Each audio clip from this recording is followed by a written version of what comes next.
What's going on, guys? Welcome to the Red and Gold Standard Podcast. My name is Matt. I am joined by my special guest, Anthony, over here. We call him Perry. He's beloved by our community. Zach is unable to join us tonight, unfortunately, probably because of the heart attack that the 49ers nearly caused everybody. Perry, what did you think of the game, man? Wow. Well, I talked about it before we even started the show. I mean, in our group chat, I kind of complained about the field goal attempt early on. I was like, man, just go for it, And then you and Christian and I think Ollie too were like, points are going to be at a premium. And you know what? It kind of felt that way today. Even the missed 26-23. I mean, it felt like every touchdown and every field goal was absolutely earned today and misearned because Gold missed one. The Bengals kicker missed one. There was punt fumbles everywhere going on. I mean, it felt like the Bengals fumbled the ball 10 times today.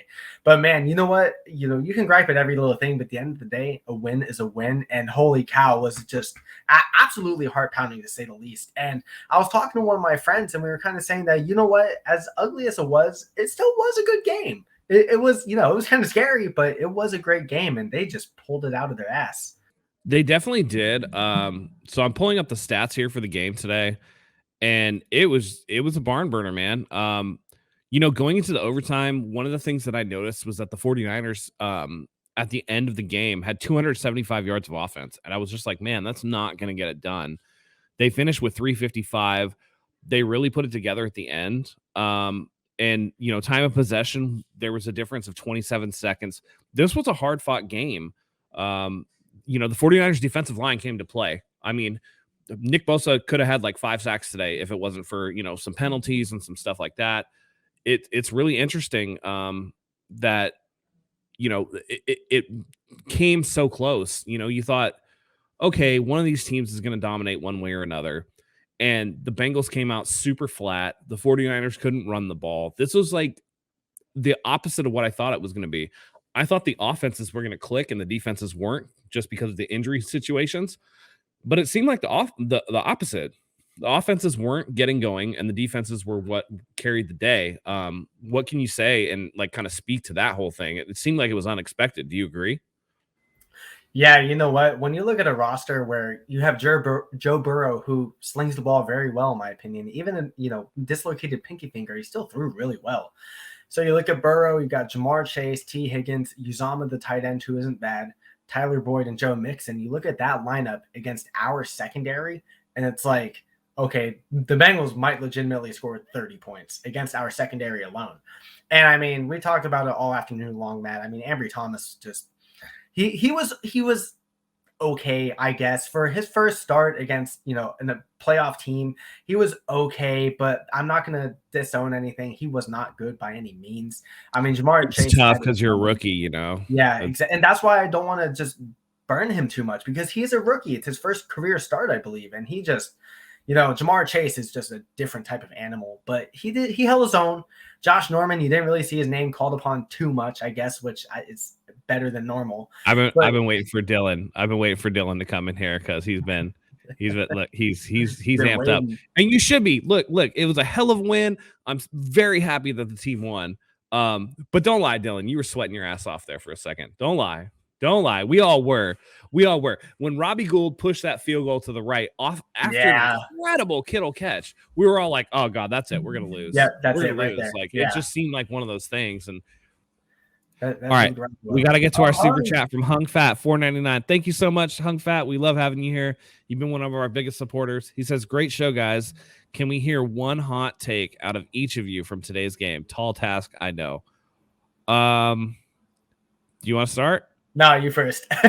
Me first. All right. The 49ers will not win another playoff game if they have to keep running Jimmy Garoppolo out there, because I don't think that when the things get tight, it's like the NBA playoffs, right? The regular season teams, you're all well and good. You can score some points. But when you're up against the best of the best, those games get a lot closer. They get a lot tighter. And I just don't think that Jimmy Garoppolo has what it takes to get us past the wild card. So even if we make it, we're not going to win any games. Man, I would say hot take. I've been kind of sitting on this one for a while.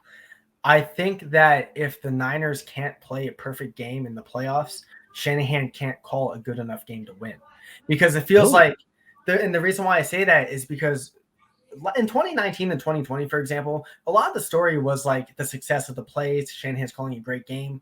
But then I don't want to dive too much into Grant Cohn because a lot of it is very hot takey. But I try to look into some of the things, and he'll say Kyle Shanahan's not calling plays with confidence, or Kyle Shanahan's calling plays like he's scared, or he's only playing for a field goal. And I may not agree with that stuff all the time, but also too, you look at what Shanahan does on fourth down, for example, and there's some times when you go, oh my, why didn't he go for it on fourth down? Or you look at the clock management sometimes when it's like, dude, what is this clock management? I think today was weird. It was at the end of the fourth quarter. It was really weird. They got that pass. Right. It was inbounds, and instead of letting it go to like 4 seconds and calling timeout, they ran like 2 plays where Jimmy just threw it away, and it's just like, what are you doing? Like, exactly. why? Yeah, you did. It's not like you ran the ball and then took timeout to like set Gould up for like whatever. You had the ball in the left hash the entire time. You threw the pass incomplete out of bounds, which means it's still going to be on the left hash. It doesn't move. Yeah. Yeah. I agree with you. Those type of things are really puzzling, and I don't understand what that's all about. Right. And when you look at that, and then you look at 2019 Super Bowl, and then you look at when games are tight, when it gets tight, Shanahan kind of stiffens up. It feels like he just can't. It's too tight for him. And I don't want to say the moment's too big, because he has made it to Super Bowl and he came, within a half of winning. I think he gets cute. Yeah, he does. I think he does get very cute. Like, think about today. Like, we hammered. Okay, Jimmy had that underthrow to Travis Benjamin. Like, that's fine or whatever. But why are you drawing that play up for Travis Benjamin to begin with? That's part of that. Like, it's the little things, right? It's too cute. I agree with you. That's a very good point. And that's when I think the whole thing is like, Kyle Shanahan gets in his own way. And I think that if the Niners can't play a perfect game like the Packers and the Vikings, where just everything is clicking and you don't really have to rely on Shanahan, you know what I mean?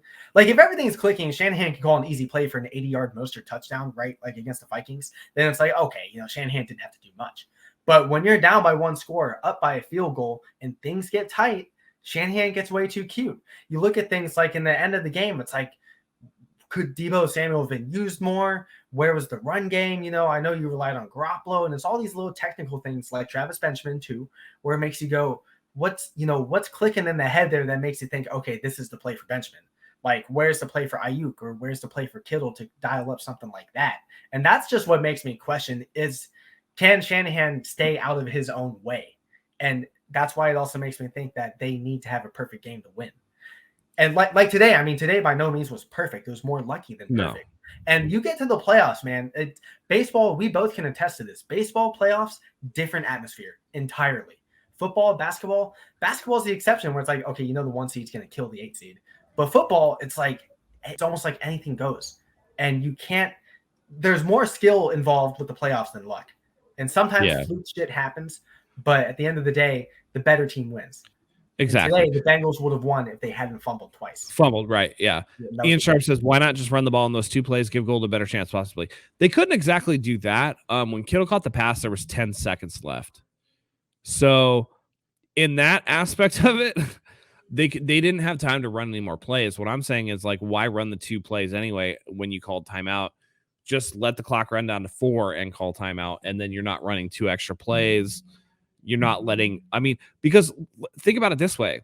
We all know that kickers can be a little bit mercurial in a sense, where they're going to get in their own head. You're running 2 extra plays for Robbie Gould to think about the game-winning field goal rather than just calling timeout and letting him run out there and do it. So that might be part of it.